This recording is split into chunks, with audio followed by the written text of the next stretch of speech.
नमस्कार. मी निहाल ढालाय आपलं सहर्ष स्वागत करतो N51 न्यूजमध्ये. पाहूया आजच्या ठळक घडामोडी. कोरोची आणि तारदाळमध्ये भाजपचा झेंडा. सानिका आवाडे, सनी ओळकर आणि प्रियंका खोबरे यांचा अटीतटीच्या लढतीत दणदणीत विजय.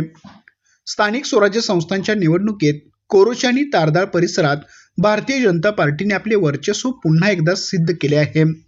अत्यंत चुरशीच्या आणि अटीतटीच्या झालेल्या निवडणुकीत कोरोची जिल्हा परिषद गटातून सानिका आवाडे यांनी 13,977 मते मिळवली, तर दीपाली कोरण यांनी 4,460 मते मिळाली.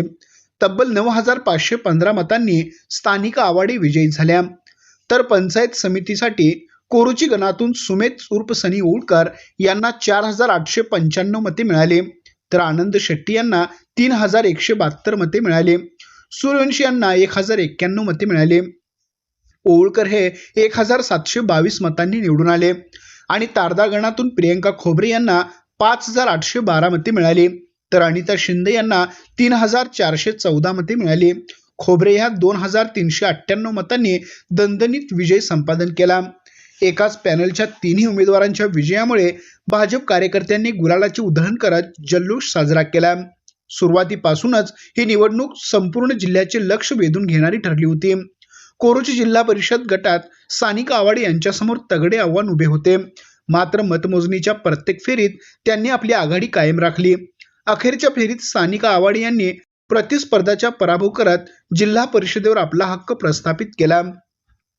पंचायत समितीसाठी कोरोची गणातून सुमेध उर्फ सनी ओळकर यांनी सुरुवातीपासूनच मतदारांशी असलेला दांडगा जनसंपर्क आणि तरुणांची मोठी फळी यांच्या जोरावर विजय खेचून आणला.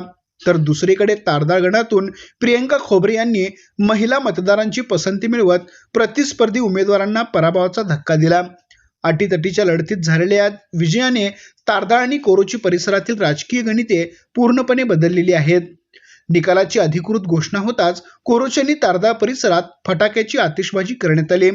विजयी उमेदवारांची भव्य मिरवणूक काढण्यात आली असून भारतीय जनता पार्टीचा विजय असो आणि आवाडे गट जिंदाबाद अशा घोषणांनी परिसर दणाणून गेला. आमच्या प्रतिनिधीसह पाहत रहा N51 न्यूज.